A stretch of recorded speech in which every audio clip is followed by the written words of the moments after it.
difícil. Eu tava falando pro pessoal, né? É engraçado. Eu tava mandando para um pessoal hoje, eu fiz um vídeo algum tempo atrás, já tem uns 2 anos, dizendo o seguinte: a direita vai ser expulsa do debate defesa e soberania do Brasil, porque ela não se interessa, né? Agora parece que tá mudando, mas mesmo assim, é engraçado que agora o pessoal começou a falar em soberania. Não, soberania. Eu falo que eles estão chamando. É o soberania com C cedilha em vez de soberania com S. Porque é uma soberania porca. Porque o que se pensa hoje em dia, quando você chama alguém, você pede para uma autoridade nossa falar em soberania, o discurso é sempre o mesmo. A China está comprando o Brasil. O problema nosso não é esse. O nosso problema, ele vai vir da OTAN e vai vir da Europa e vai vir dos Estados Unidos, que são os grandes predadores, é um fato. A China está lá do outro lado do mundo, gente. A China não tem capilaridade militar, ela não tem musculatura. Para se projetar aqui. Para se projetar aqui, ela não tem. Quem tem é os Estados Unidos. Então, eu falo que é uma soberania meia boca que a gente está falando.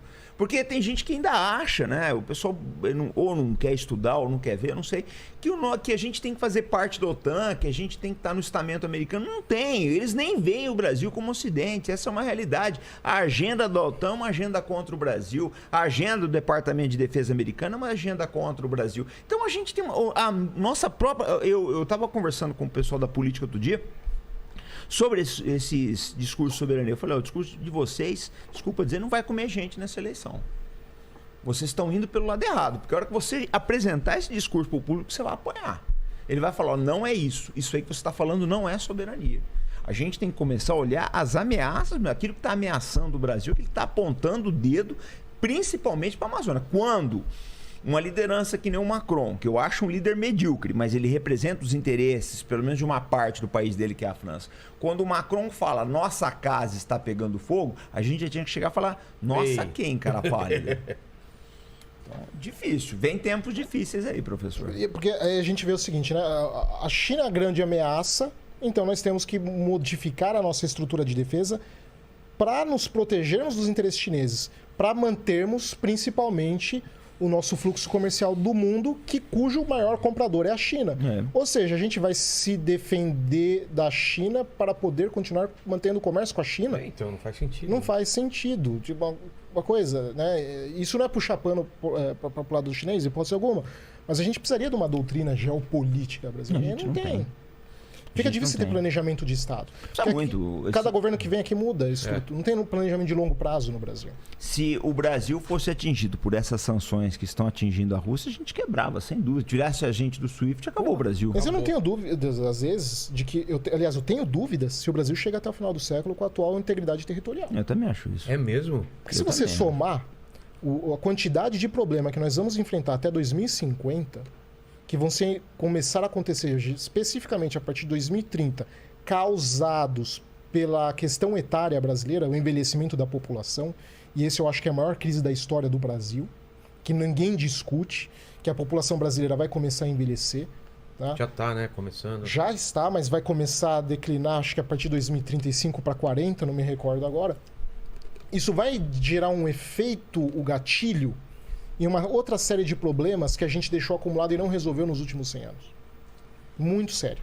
A ponto de colocar a integridade brasileira em risco. Entendeu? Por quê? O pessoal argumenta, mas a China também vai enfrentar o problema etário. Verdade. Japão, Europa... Só que o que eles têm que a gente não tem? Infraestrutura.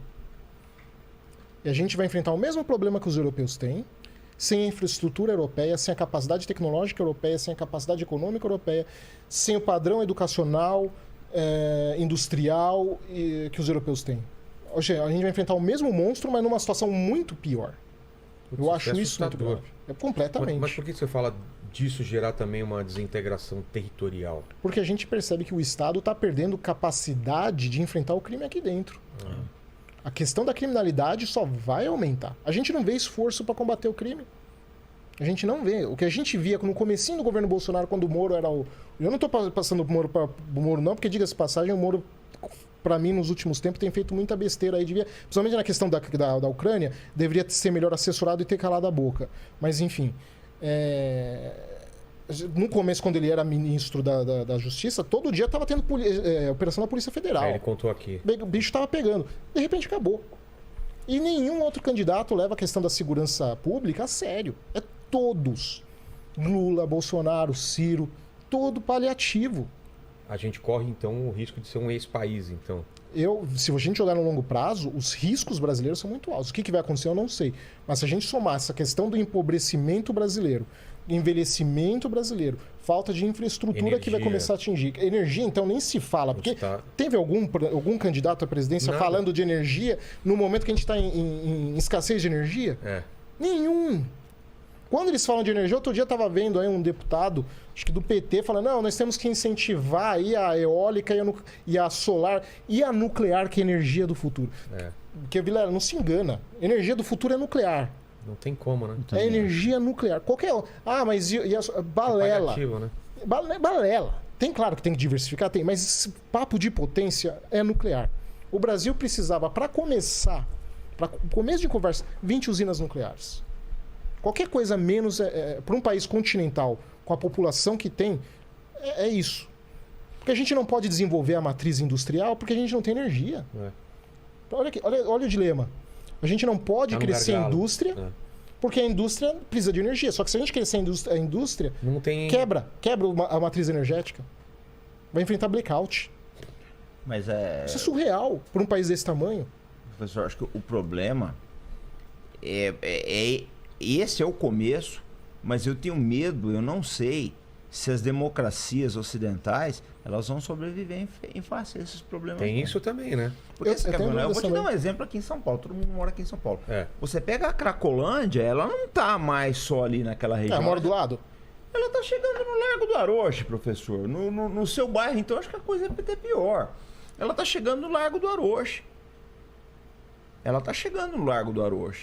Então é muito complicado isso daí. A gente vai chegar num ponto que as pessoas vão se perguntar, já estão se perguntando. E você tem Cracolândias no centro da Filadélfia, Nova York, São Francisco, Los Angeles, quase todas as cidades. Todas as cidades. Nas Américas agora. Você não tem na Arábia Saudita. Na China, não tem. Singapura, não tinha. Hong Kong, não tinha. Não tem. Indonésia não tem. Esses lugares aí não tem. Então, eu acho que vai chegar uma hora que o pessoal vai começar a perguntar, mas vem cá, tá funcionando? É muito grave isso. Muito grave. Daí até a gente não sabe se eles até estão estimulando crescer isso para depois lá na frente poder realmente tirar essa discussão de democracia falhou, vamos assumir agora. Vai ser autoritário. Porque a gente sabe que tem partido político que ganha muito dinheiro em cima do tráfico de drogas. Sim. Em cima de, principalmente, criminalizando as forças policiais. Ou o político mesmo, né? Clientelismo. A gente tem pra caramba. Então a gente olha isso no longo prazo, é uma coisa catastrófica para o Brasil. E o Brasil não tem estrutura. Não tem. Não tem estrutura econômica, a população vai começar a envelhecer. Porque quando a gente fala de envelhecimento, o pessoal fala, mas a tecnologia vai avançando, vai suprir isso. Que tecnologia? A gente não é Japão. Exato. A gente não é a Coreia do Sul. A gente não tem... O que a gente está desenvolvendo? A gente não conseguiu resolver o problema de saneamento básico. A gente vai pensar em tecnologia. Quer dizer... Percebe? A gente vai somando fatores... Não tem nem alguma coisa preparada para a educação para daqui 2 gerações resolver isso. A educação brasileira está entre as piores do mundo. Aí outro dia aquela fulaninha lá, esqueci o nome da loirinha bonitinha lá do que foi no Flow, vai lá e fala, mas virou pro Monark lá, mas você tem base para poder falar que é dados para falar que é educação ruim? Cara, meu Deus do céu! Tá molecada sai do 3º colegial sem saber ler e escrever e precisa de dado para isso. Eu pergunto que tipo de alienação a pessoa precisa, desculpa que eu tô falando alto, que eu me empolguei. Não, mas é verdade. Eu fico pensando, que tipo de alienação, abstração da realidade a pessoa tem que ter para pedir dados diante da constatação do óbvio? Só um minuto. Percebe? É um negócio... O Putin tá chegando aí. O Putin, Eu falei, opa, pra começar a falar da... Vai você bichar com o Polônio. Você bichar com o Polônio. Entendeu? Então, assim, como que a gente vai enfrentar essa estrutura sem também ter uma base educacional? Eu vejo o futuro do Brasil, assim, uma coisa muito preocupante. Pra onde a gente olha, desculpa o palavrão, agora eu vou falar palavrão mesmo, é merda. Mas e todo mundo puxando pro seu só, né? Olha, são 3 da tarde aqui, eu estou aqui na minha casa, na minha piscina, trabalhando apenas com o meu celular. E o melhor de tudo, sem precisar ter um chefe chato, um emprego que você ganha um salário que mal paga as suas contas. E o principal, ganhando mais que a média salarial no Brasil.